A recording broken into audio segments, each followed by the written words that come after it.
பல்லாண்டு காலம் நோயின்றி புத்துணர்ச்சியுடன் வாழ்வதற்கு உடற்பயிற்சி உதவுகின்றது.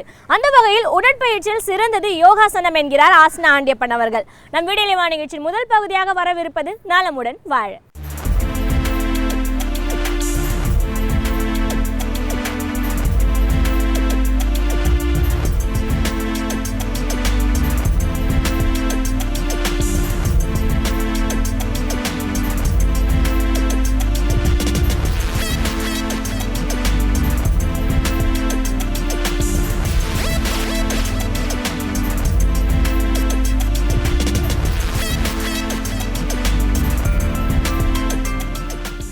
என் அருமை உலகத்தமிழ் மக்களே, தாய்மார்களே, பெரியோர்களே, சிறார்களே, யோக நண்பர்களே, யோக விரும்பிகளே, உங்கள் அனைவருக்கும் என் இனிய காலை வணக்கம். கலைஞர் தொலைக்காட்சி நிகழ்ச்சியில் நலமுடன் வாழ என்னும் பிரிவில் யோகாசனத்திற்கு அதிக முக்கியத்துவம் கொடுத்திருப்பதை நீங்கள் அறிவீர்கள். அதிகாலை வேளையில் முதல் நிகழ்ச்சி தரப்படுகிறது என்று சொன்னால் பல்லாயிரக்கணக்கான மக்கள் உலகமெங்கும் இதை பார்க்கிறார்கள். மொழி தெரிகிறதோ இல்லையோ, மொழி தெரிந்தவர்களும் தெரியாதவர்களும் இந்த கலையை பார்த்து பழகி அவர்களுக்கு ஏற்பட்டிருக்கின்ற பல்வேறு பிரச்சனைகளை நீக்கிக் கொள்கிறார்கள் என்பதுதான் உண்மை. அந்த நிலையில் இன்றைக்கு பாருங்கள், நமது அரங்கிற்கு 3 மாணவர்கள், விக்னேஷ் 8வது வகுப்பு, மோகித்ராஜ் 3வது வகுப்பு, ஹேமச்சந்திரன் 8வது வகுப்பு அஷ்ட வக்ராசனத்தை செய்ய போகிறார். ஸ்ரீ கிருஷ்ணசாமி மெட்ரிக் பள்ளி ஐயம்பாக்கத்திலிருந்து வந்திருக்கிறார்கள். அதன் யோகாசன ஆசிரியர் சசிகுமார் சிறுவயது முதற்கொண்டே என்னுடைய யோகாசனத்தை படித்தவர். அவர் அந்த பள்ளிக்கு யோகாசன ஆசிரியராக இருந்து மாணவர்களை எந்த அளவுக்கு பழக்கியிருக்கிறார் என்பதை பார்க்க வேண்டும்.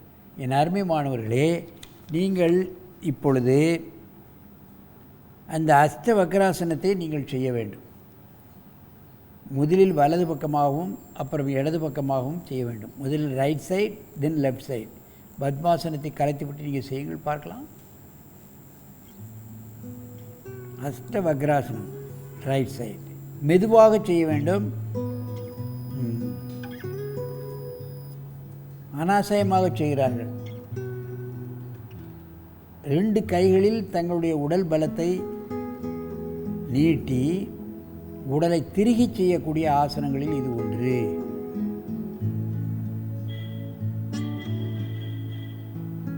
முடியாவிட்டால் மெதுவாக ஒரு காலை தரையில் வைத்துக் கொள்ளலாம்.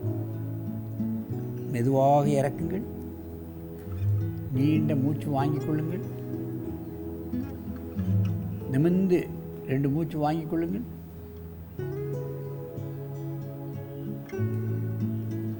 இப்பொழுது இடது பக்கமாக இந்த ஆசனத்தை செய்ய வேண்டும்.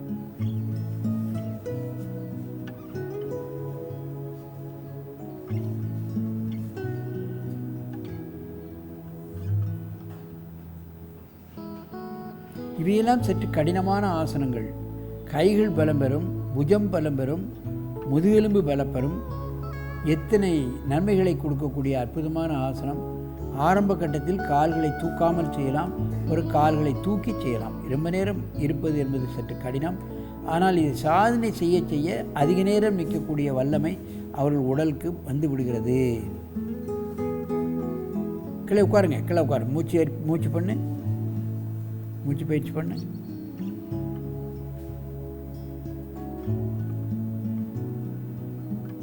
இப்போ மீண்டும் வலது பக்கமாக செய்யுங்கள். மெதுவாக செய்யணும், அவசரப்படக்கூடாது.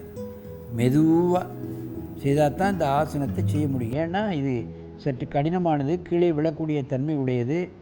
அதனால் மெதுவாக செய்யணும். பாருங்கள், கை பேலன்ஸ்.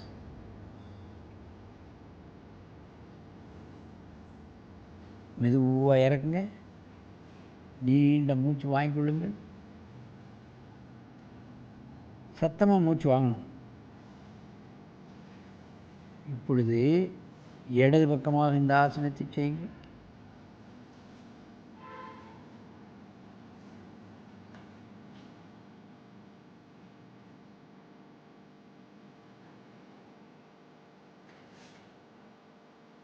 மெதுவாக செய்யணும். ஒரு காலை ஊனிக்கூட செய்யலாம், காலை இறக்க வேண்டும் என்பதல்ல, அப்படியே நிப்பாட்டி செய்யலாம்.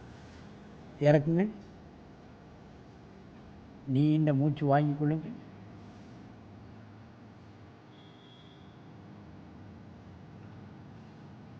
இப்பொழுது ஒருவருக்கொருவர் நேராக பார்த்து கொண்டு இந்த ஆசனத்தில் பக்கவாட்டில் செய்யணும். அப்படியே திரும்ப கொத்த நேராக பாரு.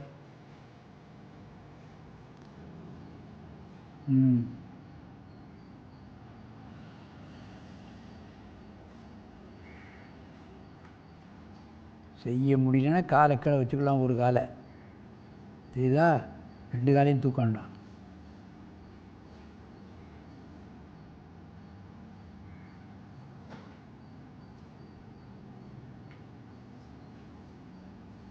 கீழே இறக்குங்க, நல்ல மூச்சு வாங்கிங்க. ஆரம்ப கட்டத்தில் கால் கீழே வைத்தே செய்ய வேண்டும். ஒவ்வொரு காலை வைத்து ஒரு 2 காலையும் தூக்கி செய்ய வேண்டும். அப்பொழுதுதான் இந்த ஆசனம் முழுமை பெறும். அதுவும் தினமும் செய்ய வேண்டும், அப்படி தான் முழுமை பெறும்.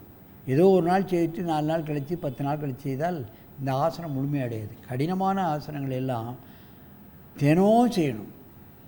கடினமான ஆசனங்களுக்கென்றே தனியாக நேரம் ஒதுக்கி அது மட்டும் செய்யணும் சாயங்காலம். மற்ற ரொட்டீன் ஆசனத்தை காலையில் செய்யணும். அப்புறம் இது நல்ல செய்ய வந்ததுக்கப்புறம் ரொட்டீன் ஆசனத்தோடு சேர்த்துடணும். அப்படி செய்தால்தான் நிறைய கடினமான ஆசனங்களை லகுவான ஆசனங்களாக நாம் செய்ய முடியும், பலன்களை அதிகமாக பெற முடியும். 10 நிமிஷத்தில் 100 ஆசனம் போட்டுடலாம். நிறைய நேரம், ஏன்னா ஃப்ளெக்சிபிலிட்டி வந்துடுது பாடிக்கு. ஒவ்வொன்றையும் நம்ம நேரம் போட்டு செய்யணுங்கிற அவசியம் இல்லை. 2 நிமிஷம் 1 நிமிஷத்திலே ஒரு ஆசனத்தை பண்ணி நிறைய ஆசனங்களை செய்யக்கூடிய வல்லமை பெற்று விடலாம். ஆகவே இது போன்ற ஆசனங்களை ஆகாசன ஆசிரியர்களும் மாணவர்களும் பழகி தங்கள் உடலையும் உள்ளத்தையும் செம்மையாக வைத்து கொண்டு நெடிது இனிது வாழ வேண்டும் என்று கேட்டு உங்களிடமிருந்து விடைபெறுவது ஆசனம் ஆண்டியப்பன். வணக்கம்.